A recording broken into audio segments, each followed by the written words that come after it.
You won't believe what unfolded the evening my father asked me to stay up late, just the two of us, to watch an old film.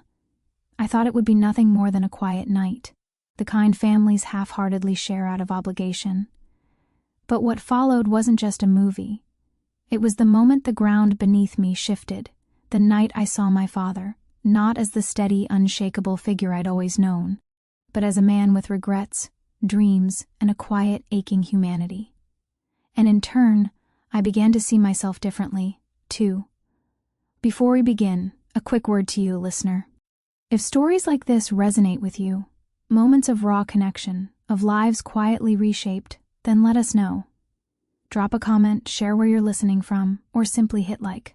Your voice matters more than you know. Now let's step into this memory together. It was one of those evenings where the air itself felt heavy, as if the house were holding its breath. The kind of night where the silence isn't just absence of sound, it's a presence, pressing gently against your ribs. I'd spent most of the day in my room, lost in the glow of my laptop, music playing low enough to drown out my own thoughts. Then came the familiar creak of the stairs. My father, Daniel, moving with that quiet deliberation of his, as if he'd spent a lifetime learning how to exist without disturbing the world around him. "Hey, Mira," he said, his voice rough-edged but soft, the way it always was when he wasn't giving orders or reciting facts. "Want to watch something with me tonight?" I paused, fingers hovering over the keyboard. "Movie nights with friends?" "Sure. With my dad, past 10 o'clock, with no occasion to justify it?" That was new. My first instinct was to joke, "Since when do you stay up late?" But something in his stance, the way his shoulders weren't quite squared the way they usually were, made me hesitate. "Okay," I said instead. His smile was small, almost shy, like he'd been bracing for rejection. It struck me then how rarely I saw him like this. Unstiffened, unguarded. The man who paid bills on time, who never raised his voice, who moved through life with the precision of a metronome. He was just a person. One who, in that moment, looked younger than his 60 years. We settled into the living room, the scent of lavender from Mom's candles still clinging to the air, mixed with the faint metallic tang of the old radiator. He picked a film, one of those black and white classics I'd loved as a kid but hadn't thought about in years. No explanation, no small talk. Just a gesture toward the couch, the remote clicking as the opening credits rolled. I tucked my feet beneath me, pulling a throw blanket over my lap. He sat beside me, close enough that I could feel the warmth of him, but not so close it felt forced. And for the first time I really looked at him, the silver threading through his dark hair, the way his fingers tapped restlessly against his knee, a habit I'd inherited. The way, in his exhales, like each breath carried something unsaid. 15 minutes in, he broke the silence. "You know, Mira, I used to think I had all the answers when I was your age." His voice was low, almost hesitant, but the rawness in it made me turn toward him. Now I realize I didn't even know the right questions. I froze. "What do you mean?" He rubbed the back of his neck, a gesture so him, the way he always did when he was searching for words. I spent so long trying to be what my father expected, what I thought a man was supposed to be. I never let myself just be. He exhaled long and slow. "Watching you, seeing how you question things, how you're not afraid to push back, I realize how much I missed, how much I let slip away because I was too scared to fail." A lump rose in my throat. I'd heard my father give advice before: study harder, save your money, don't burn bridges, but never like this, never so naked. I swallowed. I think I get it." He smiled then, not the polite practiced one he used at family gatherings, but something real, something that made the space between us feel smaller, safer. And just like that, the movie became secondary. This was the story. The credits rolled, but we didn't move. The house felt different now, like the walls had expanded just enough to hold something new. When I finally looked at him, it wasn't as my father, the man who'd taught me to ride a bike and scolded me for leaving lights on. It was as Daniel, a person who'd lived, who'd doubted, who'd carried burdens I'd never asked about. That night, I went to bed with my heart both heavier and lighter, as if a door had creaked open inside me. I didn't yet understand the full weight of what had shifted, but I knew this. Something had changed. Irrevocably. Morning light spilled through my curtains in golden ribbons, turning the dust in the air into tiny dancing sparks. I lay there for a long while, replaying last night's conversation like a song stuck on repeat. The vulnerability in his voice. The way his hands had trembled, just slightly, when he spoke. By the time I made it to the kitchen, he was already there, measuring coffee grounds with the same careful precision he applied to everything. The rich, bitter scent wrapped around me, and I realized how many mornings I'd taken this for granted. The clink of the spoon against the mug, the way he always left the cream out for me. "Morning?" he said, glancing up. His smile was softer today, as if last night had sanded down some rough edge between us. "Morning," I replied, hesitant. I wanted to ask him 100 things. Why now? What else haven't you told me? Are you okay? But the words lodged in my throat, tangled in the fear of breaking whatever fragile balance we'd found. We sat at the table, sipping coffee in a silence that wasn't empty. It was full, of unspoken things, of possibilities. Then quietly, "Mira, do you ever feel like you're just going through the motions?" I nearly choked. The question was so simple, so exact, that it stole my breath. Yes, I did. All the time. He nodded, as if he'd already known. I did at your age. I thought if I just followed the rules, checked the boxes, everything would fall into place. A bitter laugh. But life doesn't work like that. It doesn't wait for you to be ready. You have to grab it, even when it terrifies you. I stared at him. This was my father. My father. The man who'd never so much as raised his voice, who'd built his life on caution and control. And here he was, admitting to fear, to regret. Something inside me cracked open. The backyard was quiet that afternoon, the autumn sun filtering through skeletal trees, casting long, lazy shadows across the grass. I'd come out here to think, but my thoughts kept circling back to him, to the stories he hadn't told, to the man he'd been before he became Dad. He found me there, 2 mugs of coffee in hand. "Mind if I join you?"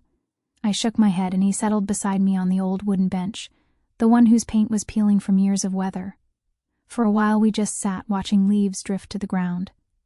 "Then there are things I've never told anyone." His voice was rough.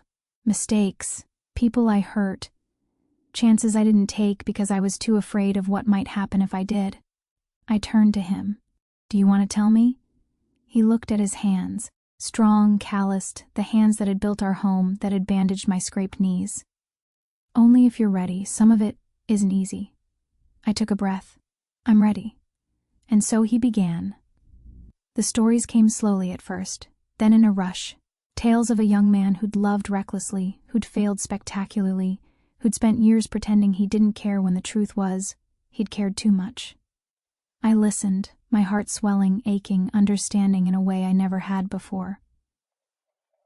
This wasn't just my father sharing his past. It was an offering, a trust, a way of saying, "This is who I am, all of me." By the time the sun dipped below the horizon, painting the sky in streaks of violet and gold, I understood something profound. The walls we build between ourselves and the people we love aren't made of brick. They're made of silence, of fear, of the stories we're too afraid to tell, and they can come down, piece by piece, if we're brave enough to let them. That night, as I lay in bed, I thought about the way our relationship had shifted. It wasn't dramatic. There were no grand declarations, no tearful confessions, just a softening, a quiet unfolding. In the days that followed, we talked more. Not every conversation was deep. Some were about the weather, or what to make for dinner, or the ridiculous plot of a TV show. But even the small things felt different. Real. It was a rainy Sunday when I truly grasped the change. The sky was a blanket of gray, the rain tapping a lazy rhythm against tea windows. I was curled on the couch with a book, a mug of tea warming my hands, when I knocked it over. A dark stain bloomed on the rug. "Shit, sorry, Mira." His voice was gentle. "It's just tea. You don't have to be perfect." I looked up. He was smiling, not in amusement, but in understanding. And suddenly I got it. This was what he'd been trying to show me all along. not through lectures or lessons, but through his own stumbling, honest humanity. "I think I've been holding myself to impossible standards," I admitted. "Trying to do everything right, never mess up, never disappoint." He nodded. "I did the same, for decades." A pause. "But life isn't about avoiding mistakes. It's about making them, learning from them, letting them shape you." He reached over, squeezing my shoulder. "That's how you actually live, not just exist." Later, we watched another movie, not because of the film itself, but because we'd discovered something rare, the quiet joy of simply being together. No masks, no performances. Just two people, side by side, navigating the messy, beautiful business of being human. As the credits rolled, I leaned my head against his shoulder, feeling a warmth that had nothing to do with the blanket wrapped around us. "Thanks, Dad," I murmured. He didn't ask for what. He just pressed a kiss to my hair. "Thank you, Mira." That night, as I drifted off to sleep, I realized something. The world outside might still be uncertain, complicated, even frightening.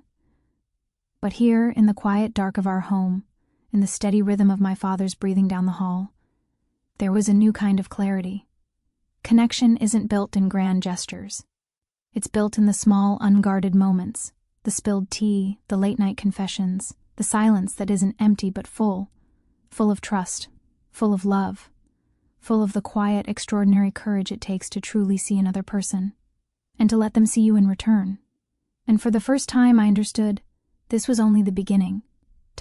Title, he wanted to watch, and I also wished the same. True story. I never planned on sharing this part of my life publicly, but the truth has a strange way of pushing itself out when you least expect it. So let me start with the moment everything changed, a moment so simple that most people would ignore it. Someone looked me in the eyes and said, "I want to watch you." And instead of getting offended, something inside me whispered back, "I want that too."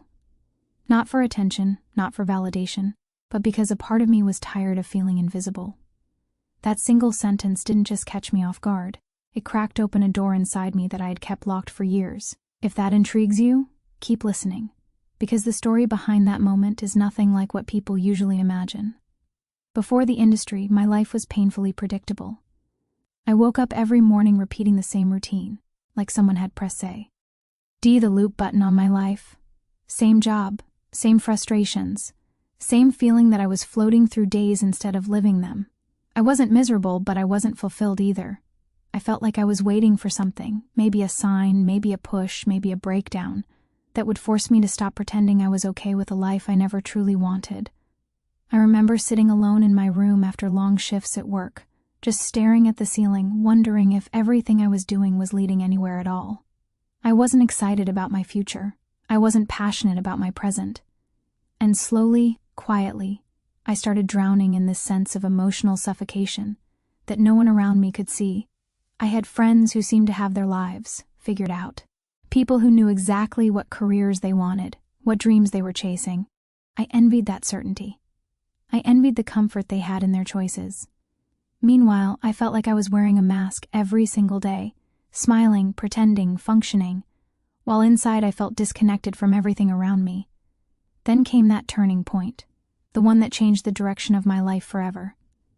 It wasn't some dramatic breakdown or a life-shattering moment. It was a conversation.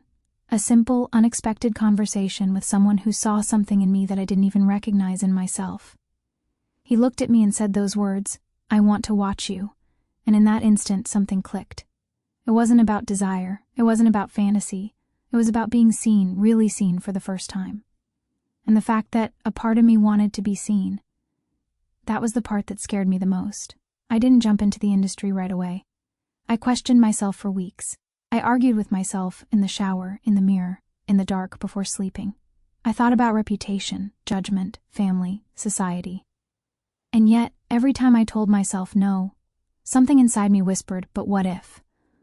What if this was the path that would finally make me feel alive? What if this was the beginning of a version of me I hadn't met yet? Eventually, curiosity outweighed fear. When I walked into a studio for the first time, my hands were shaking so badly I had to hide them in my pockets. I wasn't scared of the place. I was scared of myself, scared of crossing a line I couldn't uncross. But the environment surprised me. It wasn't chaotic, wild, or unprofessional like the world assumes. It was calm, organized. It was awkward, structured, almost technical. But it taught me something important. So much of what the world believes about this industry is perception, not reality. People see fantasy, assumptions, exaggerations. But behind the scenes, it's professionalism, communication, and boundaries. There's planning. There's teamwork. There's a clear separation between performance and personal identity. Over time, I started understanding the emotional layers that came with the job. I learned how to protect my mental space. I learned how to say no. I learned how to detach people's opinions from my own sense of self-worth. I learned that power doesn't come from being watched. It comes from choosing how you want to be seen. But before I continue, let me pause for a second. If you're still listening, if you're still here with me through this story, then clearly something in it resonates with you. So take a moment, hit that subscribe button, and stay with me. I'm sharing these stories because they matter, because they're real, and because someone out there might need to hear them. As I continued working, I faced criticism, misunderstandings, and assumptions from people who never bothered to understand the reality behind the job. But I also met people who were kind, grounded, and more emotionally aware than most people outside the industry. I learned that judgment usually comes from people who fear what they don't understand. I also learned things about myself, hard truths and soft ones. I learned that confidence isn't the absence of insecurities. It's the ability to move forward even when they whisper in your ear. I learned that choosing an unconventional path doesn't make you lost. It makes you brave enough to explore what others are too terrified to even consider. I learned that regret doesn't come from making risky decisions. It comes from living a life that isn't truly yours. And now, looking back, I don't see my journey as something shameful. I see it as something transformative. I see a version of me who was tired of being invisible and finally stepped into a life that challenged me to grow emotionally, mentally, and personally. I see a journey full of mistakes, lessons, breakthroughs, and unexpected strength. He wanted to watch, and I also wished the same. Not because of the act itself, but because I wanted to witness my own evolution. I wanted to see who I could become when I stopped hiding from myself. And if my story has made you think, if it made you feel something, or if it brought you closer to understanding people like me without judgment, then stay with me, join me, subscribe. This channel is where I share the raw, unfiltered truth, the parts of life that most people are too scared to talk about. So hit that subscribe button, keep watching, and thank you for letting me share a story I once thought I'd never have the courage to tell.